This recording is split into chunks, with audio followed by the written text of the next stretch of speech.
Welcome back to Inside the Philippines. I'm glad you're here because the story we have for you today is a little different from most of what we cover on this channel. Most of the time when we sit down with someone and ask them to walk us through what happened, there's a moment early on where you can see it coming. A romantic who fell too fast, a dreamer who didn't ask enough questions, a lonely man who wanted so badly to believe something that he stopped looking at the evidence in front of him. Brendan is not that man. Brendan is 63 years old, from Athlone in the Irish Midlands. He spent 38 years as an industrial electrician. He is the kind of man who reads the documentation before he touches anything, who keeps records, who makes spreadsheets for decisions that most people make on instinct. He is not naive. He is not reckless. He is not a romantic in any conventional sense. And yet, he came to the Philippines with a plan, a budget, and a careful set of criteria. What happened next cost him more than money, and the part of the story that will stay with you longest isn't the loss. It's the particular, painful irony of what brought the whole thing down. This one's going to stick with you. Here's his story, in his own words. Right. So, where do I start? My name is Brendan. I'm 63. I'm from Athlone, which is in the Midlands of Ireland, about as far from the sea as you can get on an island. I spent most of my working life as an electrician, commercial and industrial work mostly.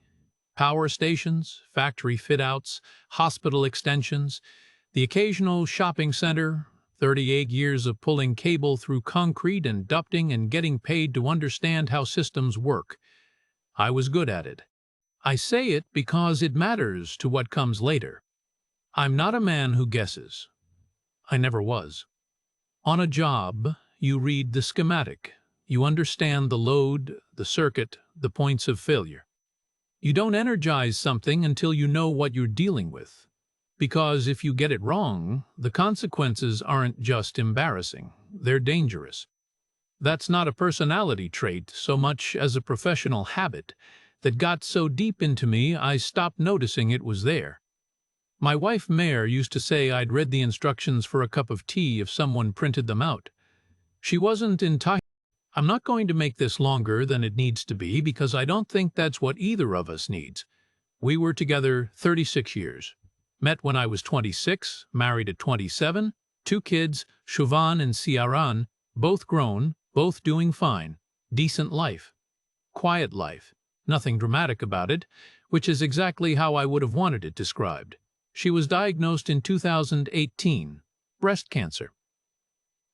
The first round of treatment went well enough that we let ourselves believe the word remission meant something permanent.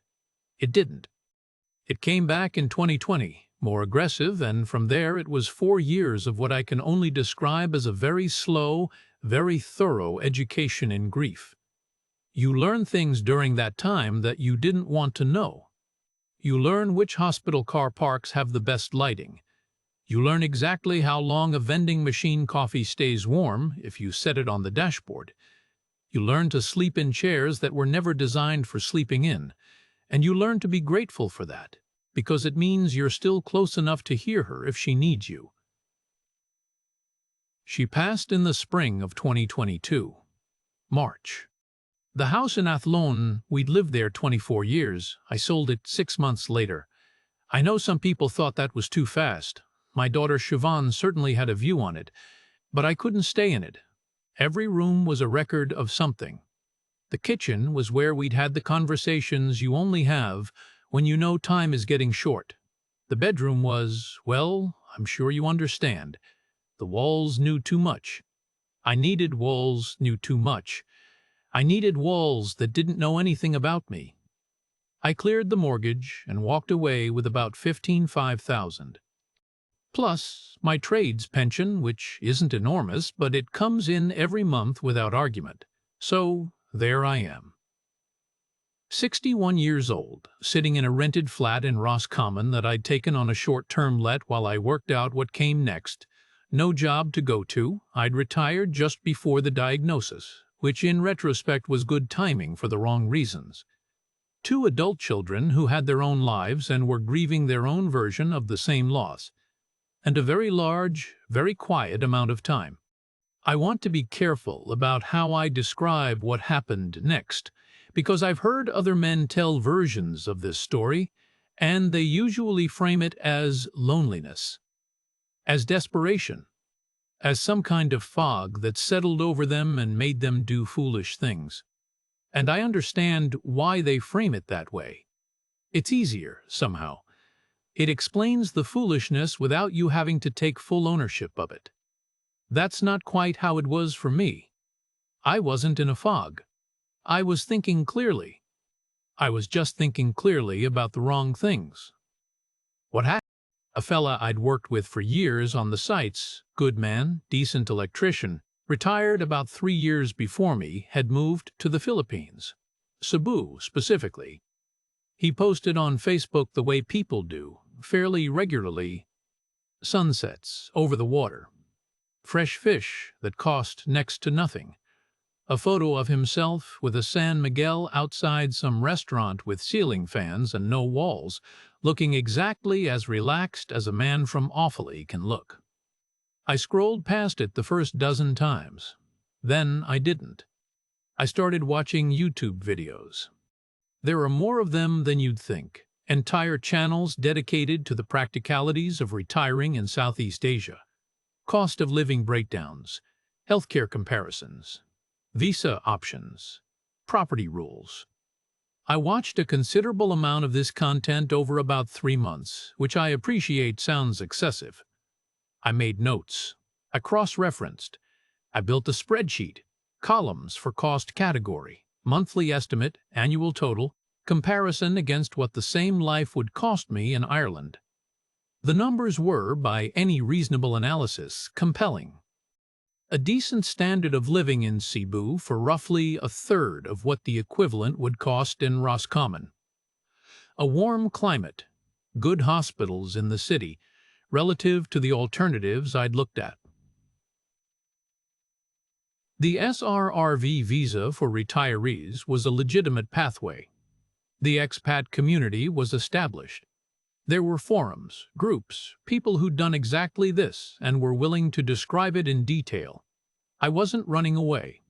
I want to be clear about that, though I'm aware that's exactly what a man who is running away would also say. I had capital, I had a pension, I had no particular reason to stay in Roscommon, and I had a spreadsheet that said the numbers worked. The thing about a spreadsheet, though, and this is the part one should have understood better than most, given my profession, is that it only tells you about the variables you thought to include. It doesn't account for the ones you haven't imagined yet. I booked a 2-week exploratory trip to Cebu for October 2022. Return ticket. Budget set. Objectives listed. I was going to assess the place properly before committing to anything. I had absolutely no idea what I was walking into. I landed at Mactan Cebu International Airport on a Tuesday afternoon in October 2022, and the first thing that hit me when I stepped outside the terminal was the heat. Not the dry, manageable heat you might get on a good summer day in the west of Ireland, which is to say not heat at all by any reasonable standard. This was something else entirely. Thick, wet, pressing against you from all sides like the air itself had opinions. I stood there with my bag for about 30 seconds recalibrating everything I thought I knew about the word warm. I'd booked a mid-range hotel in Lahug, which the forums had identified as a sensible base, central enough, not too touristy, close to the IT park area where a lot of the expat services were concentrated. The taxi from the airport took 40 minutes through traffic that appeared to operate on a system I couldn't identify, involving jeepneys painted in colors that would have been considered ambitious at a carnival, tricycles threading gaps that weren't gaps, and a general collective acceptance of proximity that would have caused multiple incidents on the Athlone Ring Road. I didn't mind it. I found it interesting in the way you find interesting things that are entirely outside your frame of reference. The hotel was fine. Clean, air-conditioned, reliable hot water. I'd budgeted $2,500 a night, about 40, and that's roughly what I was paying, which matched the spreadsheet, which was encouraging. Small validation, but I'll take it. The first 3 days I did exactly what I'd planned to do. I walked neighborhoods in the morning before the heat became unreasonable, which meant before about 10:30. I visited a condo showroom in IT Park, a developer with a reasonable reputation, according to the forums, and sat through a presentation delivered by a young woman who was extremely enthusiastic about fixtures and fittings.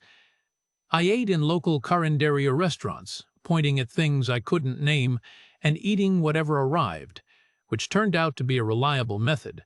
Pork adobo over rice for 80, about 130. Sinigang with bangus, sour and hot, and better than anything I'd eaten in the hotel. I was, I'll admit, doing better than I'd expected. The city was chaotic and loud and smelled of diesel and frying garlic, and the karaoke from the street below my window started at 8 in the evening and made no promises about when it would stop. But none of that was a problem.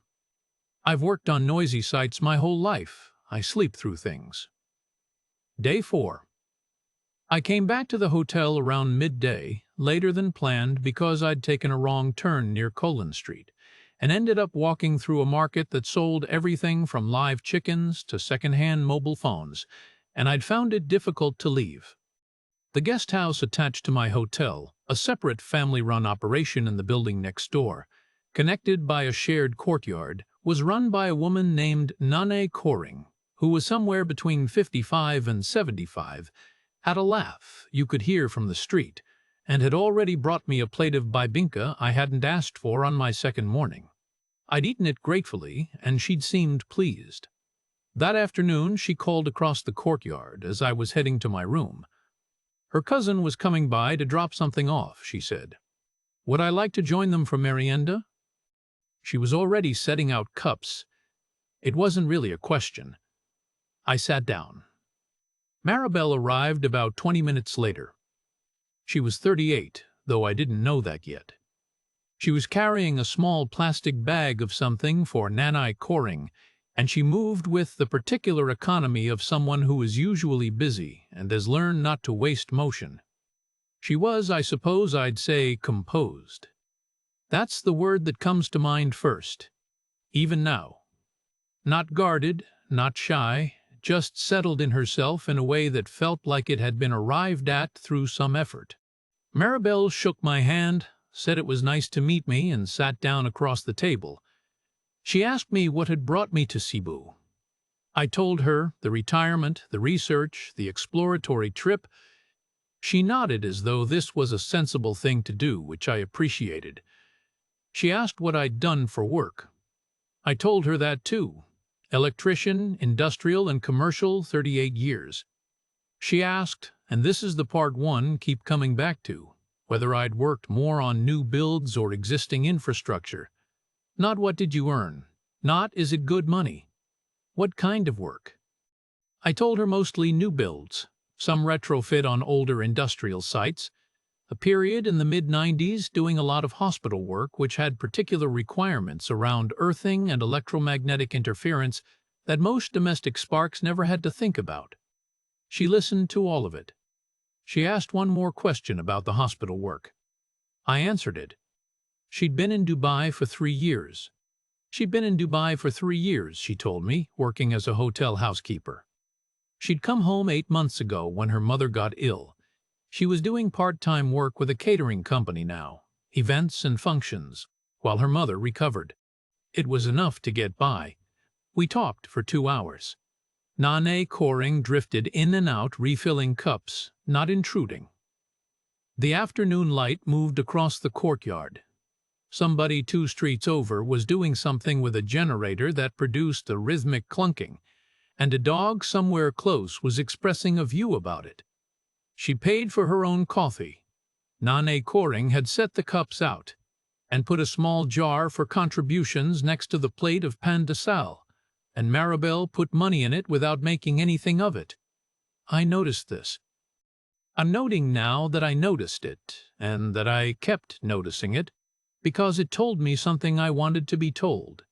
She left after 2 hours, said it was nice to meet me, said she hoped the rest of my visit was useful, not enjoyable, useful, as if she understood that useful was what I was after. I went back to my room. I opened the spreadsheet. I looked at the columns I'd built, cost category, monthly estimate, annual total. I looked at them for a while. I didn't add a column for Maribel. But I was already thinking about her, and I knew it, and I told myself it was just because the conversation had been good. That I'd been talking mainly to myself and to YouTube comment sections for the better part of a year, and a decent conversation was simply a decent conversation. Looking back now, I understand that the spreadsheet was already wrong. Not in its numbers, in what it thought it was measuring. We met 4 more times before I flew home. I want to be clear about that. 4 times in 10 days. Always in daylight, always somewhere public.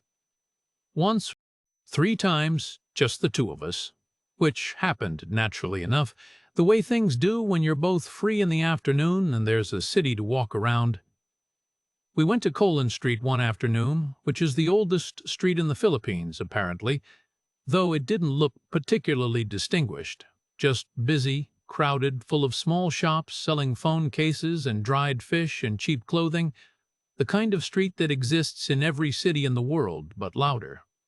We ate at a turo-turo, a canteen where you point at what you want from trays behind a glass counter, and I had pork dinuguan for the first time, which is a dish I will not attempt to describe except to say that if you're squeamish about ingredients, you shouldn't ask what's in it.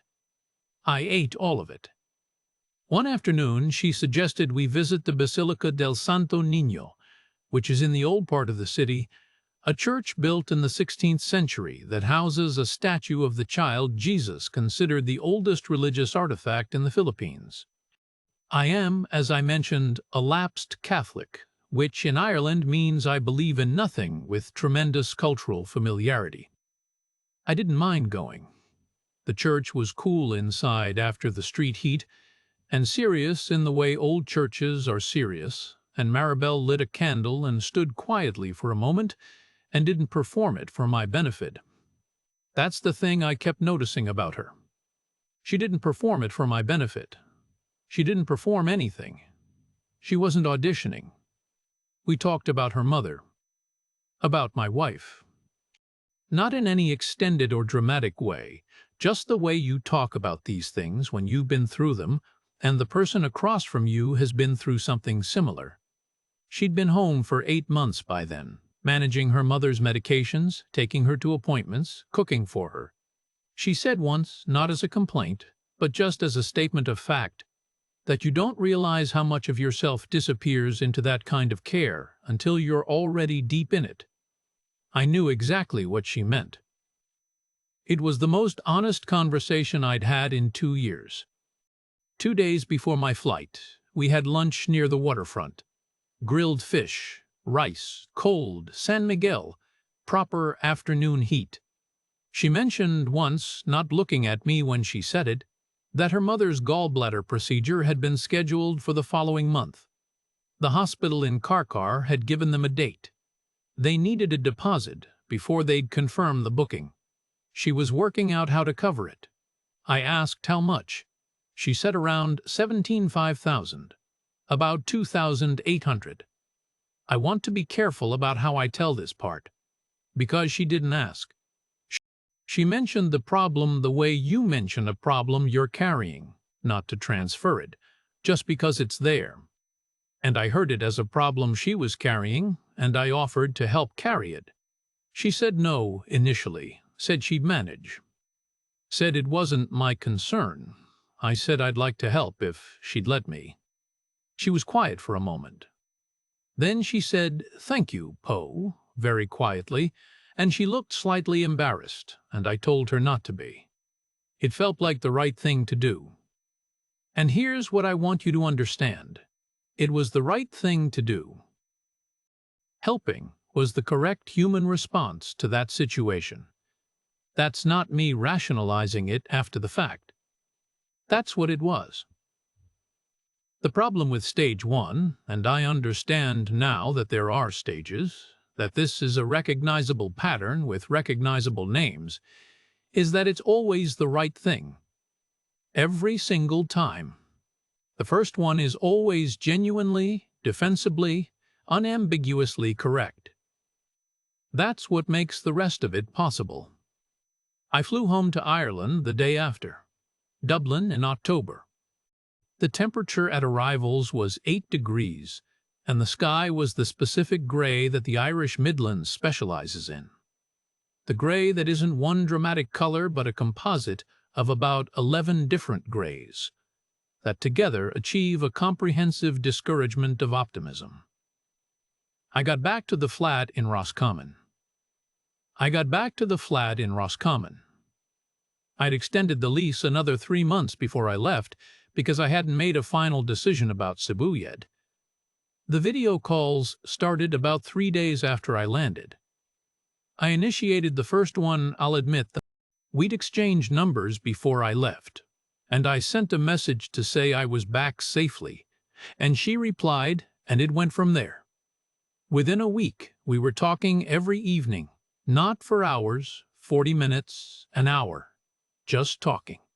About her mother's recovery, about what I was making for dinner, which she found interesting for reasons I didn't fully understand until she pointed out that a man cooking for himself was less common in her family's experience than I apparently assumed, about the rain. Every time I mentioned the rain, she reacted as though I were describing something slightly. I was in Roscommon in November. She was in Karkar City, south of Cebu, in a family house with her mother and her younger brother and a sister who lived nearby. The calls were not romantic in any conventional sense. There was no, I don't know what the word is, no courtship quality to them. They were just two people talking regularly because they'd found it useful. Somewhere in December, her brother mentioned he needed his polytechnic fees for the next semester, $38,000, $70,000. She mentioned it in passing, not as a request. I sent it via Remitly. In January, her mother was still recovering and couldn't work, and the family was short on rent. 3 months of shortfall at $9,000 a month, $27,000 total, about $430. I sent it across 3 transfers. Then the motorbike. She needed reliable transport to get to catering jobs on the other side of the city. A second-hand Honda was available locally for $50,000, roughly $800. I sent it. I kept a spreadsheet. 2 columns, category, amount, medical deposit, brother's fees, rent support. It came to about $2,200 across those 4 months, on top of the initials $2,800. I want to be completely honest with you about my thinking at this point, because I think the thinking matters as much as the money. None of these amounts were asked for directly. Every single one was a problem mentioned, and me offering. I wasn't sending monthly remittances. I wasn't on a schedule. There was no expectation established, as far as I could tell. Things came up and I helped with them. I also knew, on some level I wasn't fully examining, that I was building, that the calls and the transfers and the gentle accumulation of shared information about each other's lives were creating a thing that had weight and direction. I didn't add a total column to the spreadsheet. That's not an accident I made. That's a decision I didn't make. There's a difference, and I understood the difference at the time. And I went ahead anyway. Looking back, that's the moment I'd go back to if I could. Not the medical deposit, not the first call. That spreadsheet, and the column I chose not to add. I flew back to Cebu in February 2020. 3 weeks this time, which required a different kind of accommodation. The hotel in Lahug wasn't practical for that length of stay, and I'd found a serviced apartment near the SM seaside area that came in at -$22,000 for the 3 weeks, about $230.50. Reasonable. I put it in the spreadsheet. 4 months of daily video calls had changed things between us in ways that were difficult to quantify, but impossible to ignore. We hadn't named it. Neither of us was the type to name things prematurely. But when she met me at the arrivals area, she'd come on the motorbike, which I noticed had been properly maintained, the chain oiled, the tires correctly inflated. Because I'd looked, there wasn't any awkwardness. There was just the easy familiarity of two people who already know how each other thinks. The first Sunday, she brought me to her family's house in Karkar City for lunch. Karkar is about 45 minutes south of Cebu City by bus, a smaller town, quieter than the city, with streets that smell of wood smoke and grilling pork and the salt coming off the straight. The house was a modest concrete bungalow on a lot shared with two neighboring families, a garden that had chickens in it, and a mango tree that had obviously been there longer than the house. Nane Esther was in the kitchen when we arrived. She was a small woman, the kind of small that seems deliberate, as if she'd decided at some point to concentrate herself. She'd recovered well from the gallbladder procedure. She looked me up and down when Maribel introduced us, for what I'd estimate was about 7 full seconds, and then she smiled and said, "Come in, Poe, sit down. You're very thin for an Irishman." I liked her immediately. Lunch was lechon kawali, deep-fried pork belly, crispy outside, impossible to stop eating, with rice and a sour green mango salad that cut through the fat perfectly. There were maybe 12 people at various points around the table and yard, some of whom I was introduced to and some of whom appeared to simply be in the vicinity of food and had made a reasonable decision about it. Maribel's younger brother Romy was there, a quiet lad of 20 studying electrical engineering at the Polytechnic, which gave us an immediate topic. Her sister Lorna and Lorna's husband Ronaldo arrived mid-afternoon with 2 children. Ronaldo was a broad man who talked a lot and had an opinion on most things, and he shook my hand with the particular firmness of a man establishing something. I didn't think much of it at the time. I'm Irish. I've worked construction sites. I have met many Ronaldos. The afternoon stretched on the way Filipino Sunday afternoons do, unhurried, comfortable, people eating and talking and occasionally disappearing to nap and returning. I had 2 San Miguels. Nane Esther told me through Maribel translating the faster Cebuano that I was welcome back. It felt genuine. It probably was genuine. That's the thing about the warmth. It wasn't manufactured. These were real people being normally welcoming to their daughter's friend, and I was genuinely comfortable among them. And that comfort would later become a factor I hadn't accounted for. Looking back, I should note that I was, by that Sunday afternoon, approximately 9,000 miles from the flat in Roscommon, where the walls knew too much. I should note that I hadn't felt this uncomplicated in about 3 years, and I should note that a man who hasn't felt uncomplicated in 3 years is not in the most rigorous analytical state when it comes to evaluating his own decisions. I'm being fair to myself here. I'm also being accurate. The marriage conversation happened about a week later, not as a scene, not with any drama attached to it. We were eating at a small restaurant near the pier in Karkar, grilled pussy with rice, watching the bankas in the water.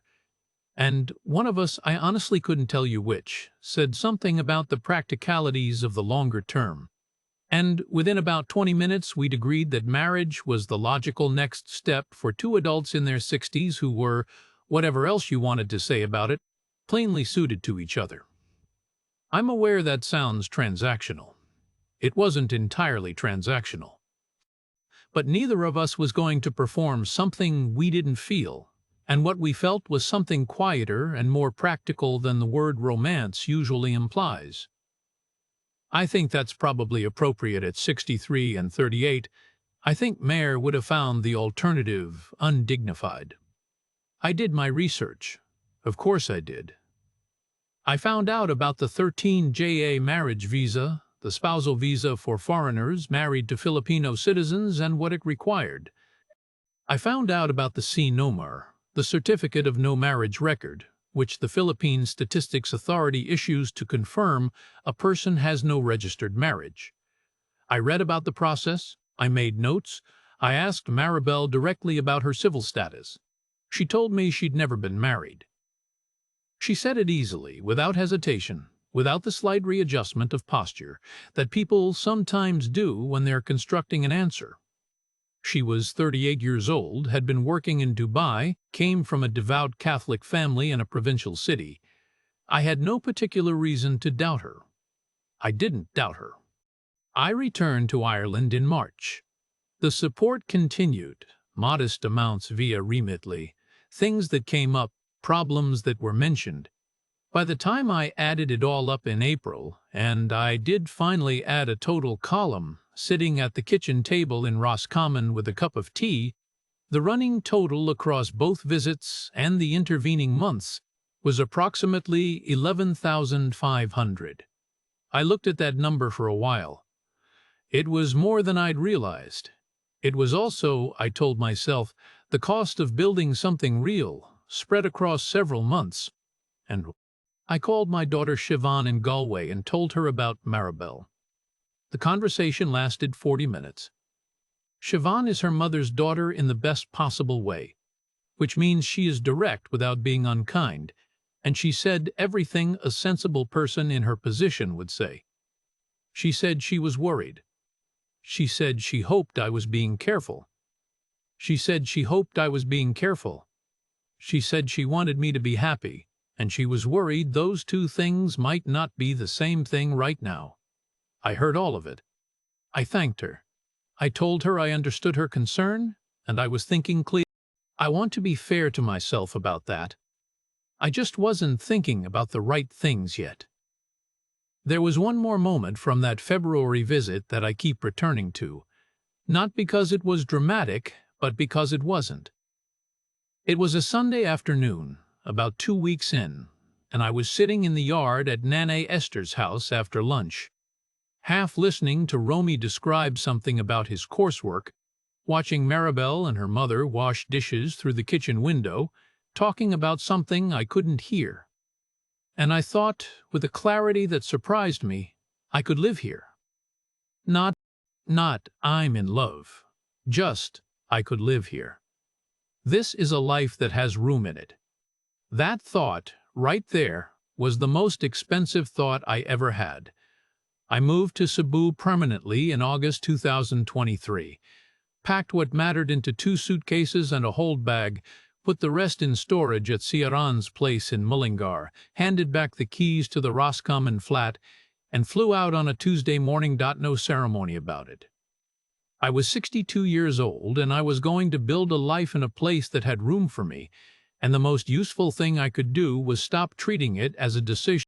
I rented a small apartment in Karkar City, about 10 minutes from Maribel's family house on the other side of the barangay. 921225 for 2 rooms, a month roughly 190, for 2 rooms, a kitchen and a bathroom with a shower that had specific views about water pressure. It was fine. I've lived in site cabins. I'm not demanding about accommodation. The tourist visa situation was manageable in the short term, but not indefinitely. The standard tourist visa runs 30 days and can be extended through the Bureau of Immigration, but you can only extend it so many times before you have to exit the country and re-enter. I'd been doing this every 2 months. A flight to Hong Kong or Singapore, 1 night in a hotel, back on the next available service. Tedious and expensive, roughly $400 each round trip, but legal and sustainable until the marriage visa could be processed. The 13-year spousal visa, the permanent residency route for foreigners married to Filipino citizens, would solve the problem properly. The marriage, of course, first required the annulment. I want to explain how I found the lawyer, because I think it matters. I didn't pick a name from a Google search. I found him through a recommendation in a private Facebook group for foreign nationals in Cebu, a closed group, several thousand members, the kind of place where people post genuine questions and get genuine answers from people with actual experience. A man from Canada had posted about his wife's annulment 3 years prior, named the firm, said the process had been slow but legitimate. The post had 15 replies. I messaged the Canadian directly. He replied. He said the lawyer was professional, the timeline had run long, but the petition had been filed and the case was moving. That's not naivety. That's due diligence. The lawyer's firm was based in Pasig, Metro Manila, with an associate office in Cebu City. I met the Cebu associate in a proper building in Cebu Business Park, glass lobby, security desk, the associate in a barong. Business card with a legitimate IBP roll number I checked against the official register before the meeting. He explained the annulment process clearly and without embellishment. The Philippines has no divorce.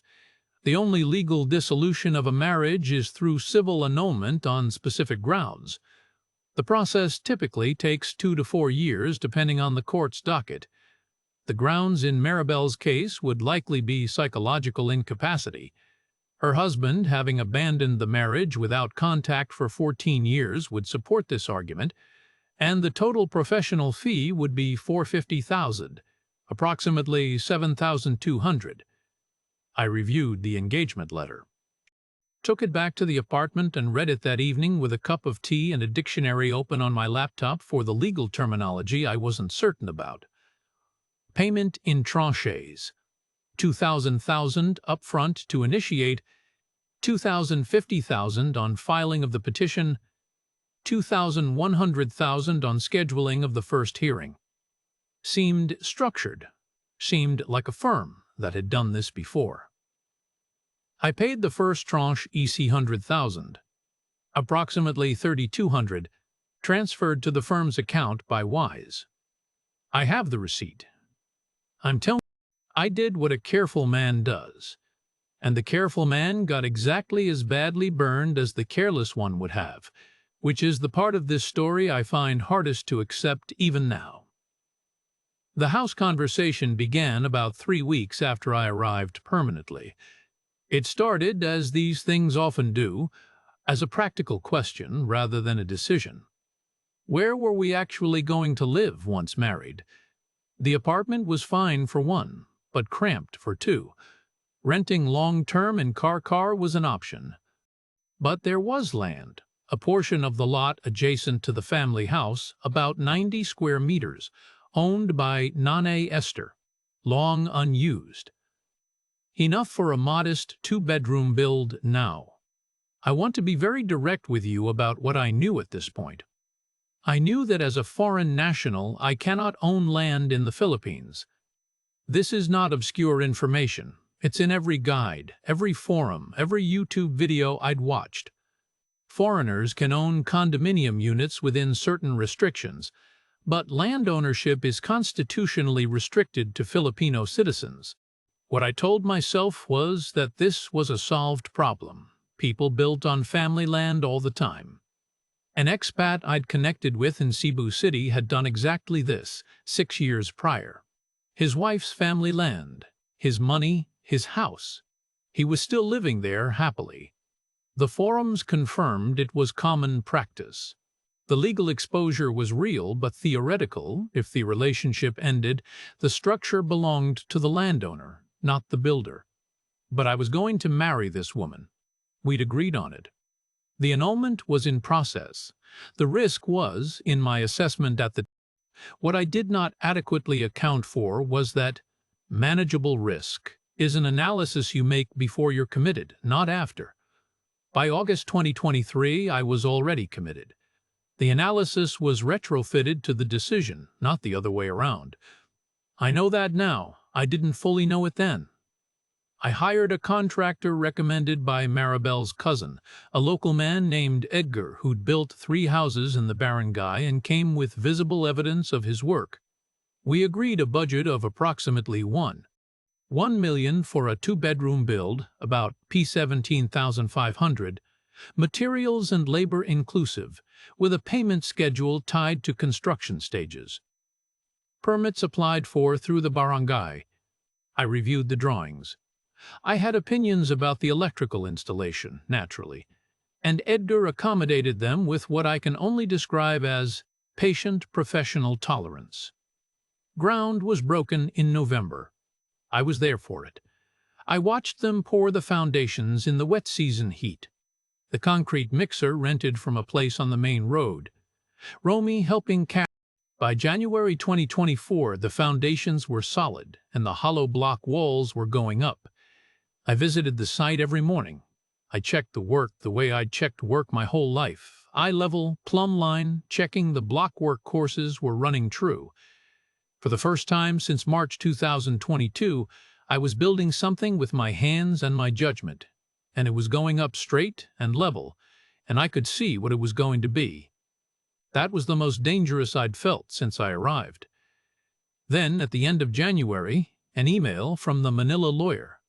Apologetic in tone, professionally worded. There had been a change in the assigned judge on the case, a transfer within the family court system. This required certain documents to be refiled with the new judge's clerk. An additional administrative fee of $45,000 was required.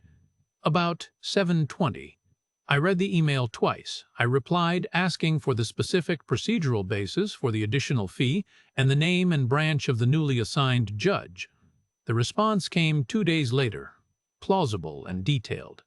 Court transfers in the Philippine judiciary did create administrative duplication. This was documented in the forums too, I'd read it. Paperwork was refiled. It happened. I paid the $45,000. I noted it in the ledger.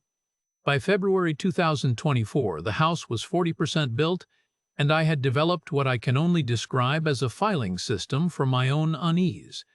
The ledger was a new thing, not the casual spreadsheet I'd kept since the beginning. That was a record of transactions. The ledger was something else. A proper bound notebook, dated entries, every payment itemized with the corresponding communication that preceded it. I'd started it after the first lawyer fee adjustment. I told myself it was just good practice, the kind of documentation you'd keep on any complex project. That was true. It was also not the whole truth. The third adjustment came 6 weeks later. An administrative backlog at the Pasig Regional Trial Court had caused the case to be reassigned within the court's docket. New filing fees required $97,000 this time. About a $97,050. I read that one 3 times. I wrote a detailed reply asking for the case reference number and the name of the presiding judge to whom. The response came in 4 days, longer than previous responses, I noted, with a case reference number and a judge's name. I wrote both in the ledger. The lawyer had now received, across 4 payments, approximately $640,000. The original quoted figure was $450,000. I opened a new page in the ledger and did the arithmetic. The overage was $1,090,000, roughly $3,000, beyond what I'd agreed to pay for the complete process, and according to the lawyer, the petition had still not been formally filed. I looked at that page for a long time. Ronaldo had been appearing at the construction site with increasing regularity since January. The first few times I attributed it to the natural curiosity of a family member. The house was going up on land that belonged to his wife's family. It made sense that he'd take an interest. He'd stand and watch the blockwork going up, make occasional comments to Edgar in Cebuano that I couldn't follow. I didn't push for translations. I'm not the type to demand to be included in every conversation. Then in March he arrived one morning and had a 20-minute discussion with Edgar from which I was entirely absent, despite being standing 4 meters away. Afterwards, Edgar came to me, slightly uncomfortable, and said that Ronaldo had suggested a modification to the east wall window placement, moving it 30 centimeters to the left to account for the morning light. The change would require some adjustment to the lintel already in place. I said I'd think about it. That evening I raised it with Maribel. Said that Ronaldo seemed to be having a significant input into the design of a house I was paying for. She said he was only trying to help, that he knew the local conditions better than I did, that the morning sun and that barangay did come in hard from that angle. She said I was being sensitive. I wrote it in the ledger, under a new heading that I didn't name out loud, but which I knew was something in the order of things that are happening on the land I can't own. Then April. A Facebook notification. A message from an account I didn't recognize. A woman named Rowena, profile photo showing a woman in her 40s, Davao City. She said she was reaching out because she'd seen Maribel's Facebook profile and recognized the name, and she felt I should know something. That she'd gone to secondary school with a man named Edison, Maribel's husband. That Edison was not in Manila. That he'd been living in Davao for years, had remarried, had 2 children with his second partner. That Maribel had been at a barangay fiesta in Carcar 2 years prior, Rowena had a cousin in that barangay, and that Edison had attended the same fiesta and they had spoken. I read the message 4 times. Then I put my phone down and went and made a cup of tea and stood at the kitchen window of my apartment looking out at the street where a tricycle was idling and a woman was selling fish balls from a cart, and everything was exactly as normal as it always was. I sat with it for 3 days. That's not inaction. That's how I work. I've made expensive mistakes on jobs by responding to apparent faults before I'd properly diagnosed them. You look at the full picture first. You verify before you act. On the 4th day, I engaged a second lawyer, a woman named Addie Reyes, based in Cebu City, with a verifiable office in a building I visited in person, whose IBP registration I checked independently, whose name appeared on several legitimate court filings I found through public records. I explained what I needed, a complete audit of the annulment process as represented by the Manila firm. I showed her the engagement letter, the payment receipts, the case reference number and judge's name from the Manila lawyer's correspondence. The audit took 6 weeks. I went about my life during those 6 weeks, visiting the site each morning, eating dinner with Maribel on most evenings, maintaining the appearance of normality because I didn't know yet what I was dealing with, and premature confrontation would have been, in my assessment, a mistake. Addie Reyes came back to me in late June with her findings, delivered in her office with a directness I appreciated. No petition had been filed. The case reference number the Manila firm had provided did not correspond to any active annulment case in the Pasig Regional Trial Court system. The judge named in the correspondence existed, a real judge, but had no case matching the details provided. The Manila firm's registration with the IBP was legitimate, she confirmed, but the firm was known in legal circles in the Metro Manila area for collecting retainer fees on annulment matters and filing nothing. There were other complainants. Recovery through legal action was theoretically possible, but practically speaking would take years and likely yield nothing. The $640,000, approximately $10,200, was gone. I drove to the house the following morning before Maribel was awake. I parked outside and sat in the car for a few minutes.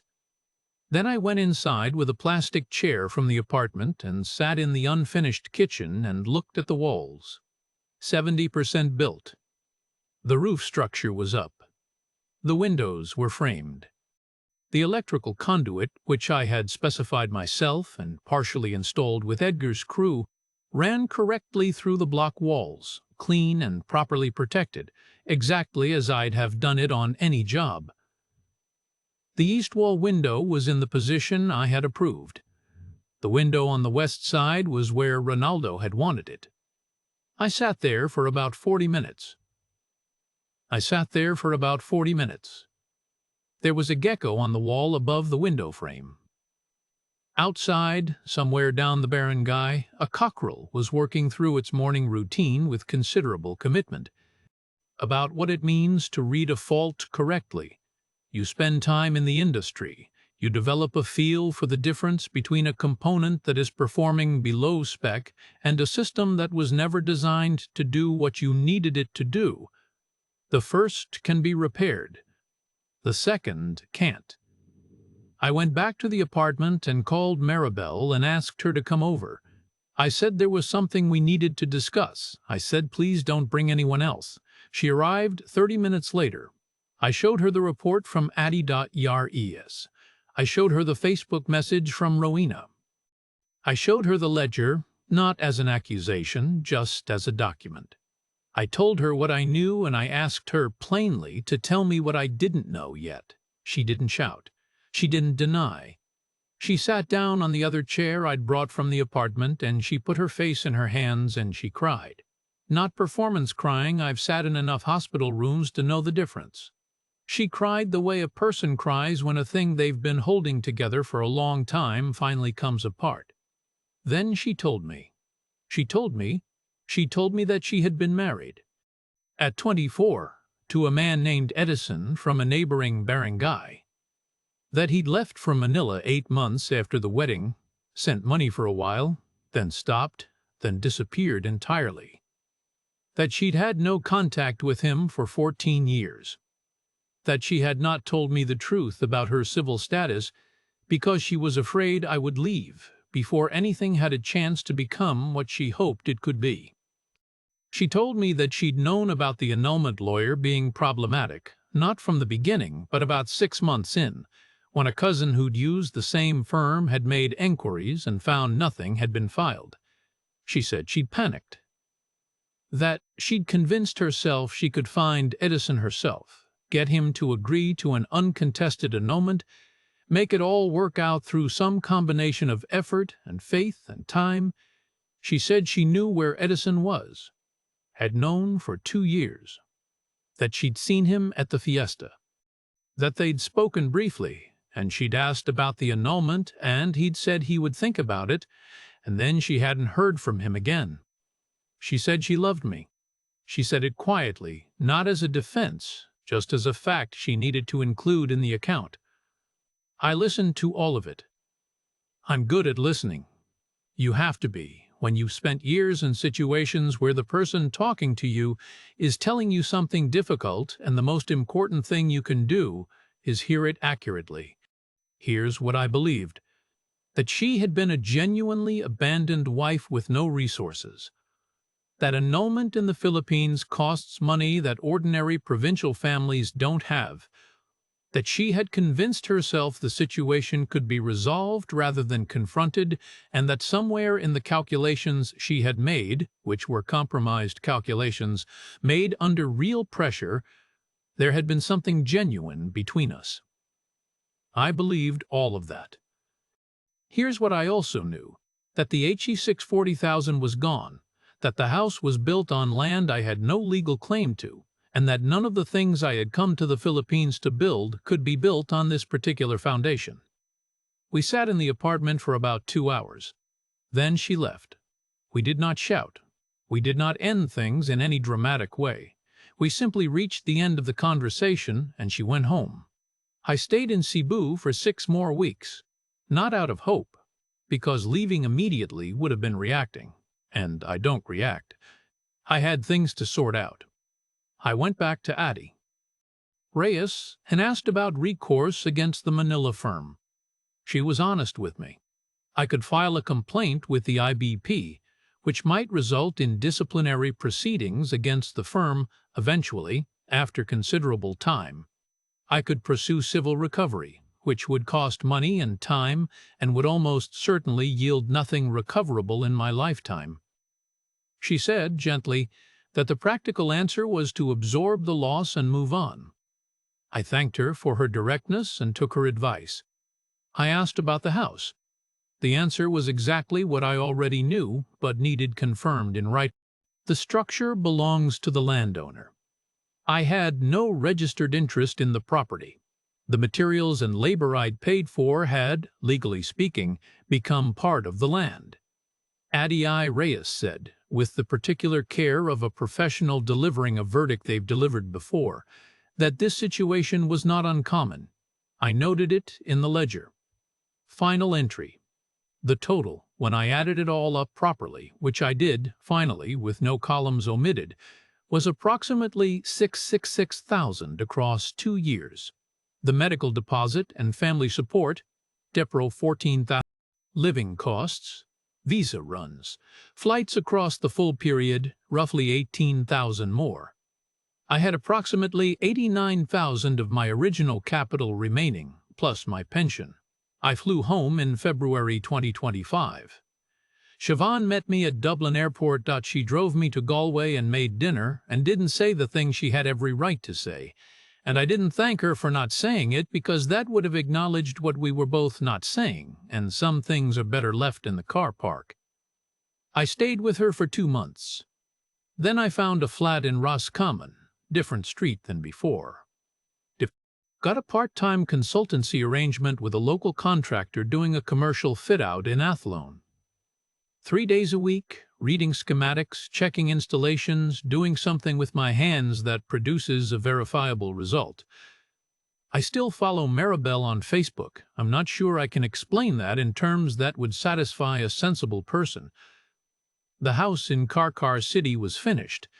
Her family did it, using the materials that were on site and I assume some additional work.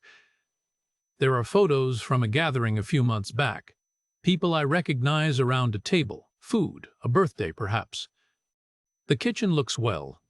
The east wall window is where I put it. The west wall window is where Ronaldo put it. I don't know why I look. I suppose because it happened. And pretending it didn't happen by removing the evidence of it from my phone seems like a dishonesty I'm not prepared to commit. She's there. The house is there. I paid for it, and I don't live in it. And those things are both true simultaneously. And I'm learning to hold that without it becoming the main thing I think about. What I'd say to you, if you're watching this and you're somewhere in the process yourself, I want to be clear about that because I think it matters. I was a man who had lost something enormous and was trying to replace it using the skills he had, and the skills I had were the wrong ones for the job. You can't read your way out of grief. You can't spreadsheet your way through loneliness. The systems I trusted, the forums, the engagement letters, the legal process, my own careful judgment, they weren't wrong exactly. They just weren't sufficient. There were variables I hadn't included.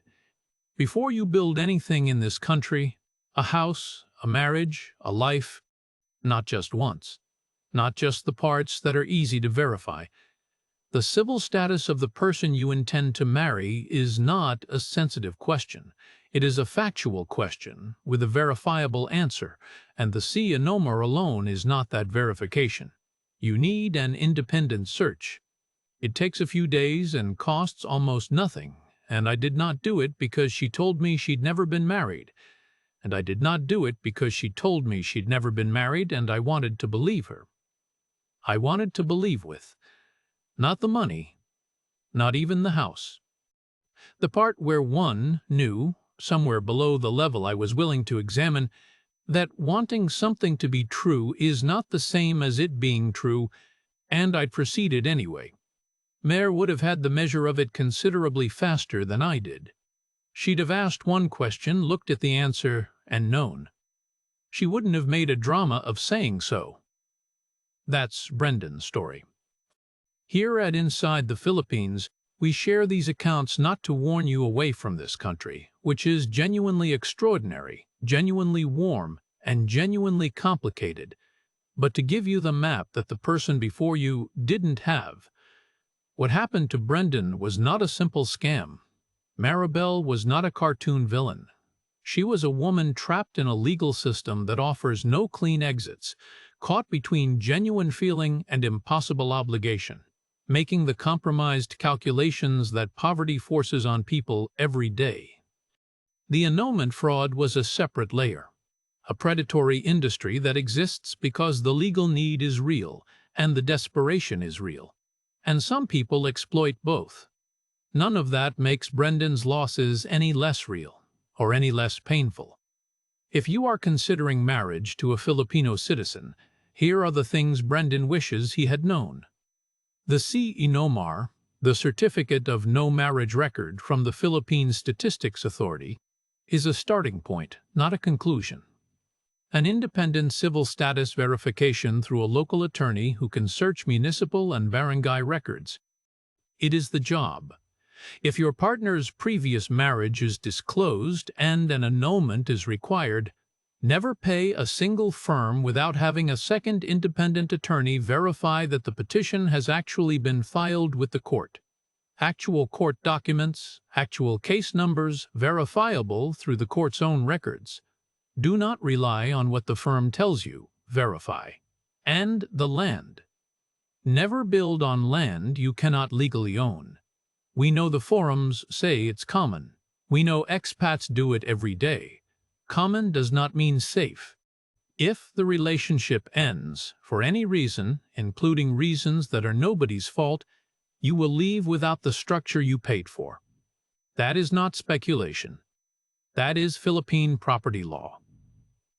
Finally, and we say this with as much care as we can, if you are in the first year or two of grief, the Philippines will still be here when you're ready. There is no urgency that cannot wait until you are standing on solid ground inside yourself. The loneliness is real. The impulse to replace what was lost is real and understandable and human. But you cannot build a new life on a foundation of unprocessed loss. Brendan knows this now. He's doing all right.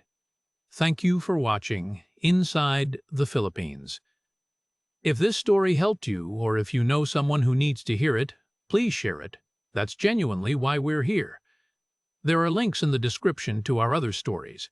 And if you have a story of your own you'd like to share, you'll find a way to reach us there too. Take care of yourselves out there.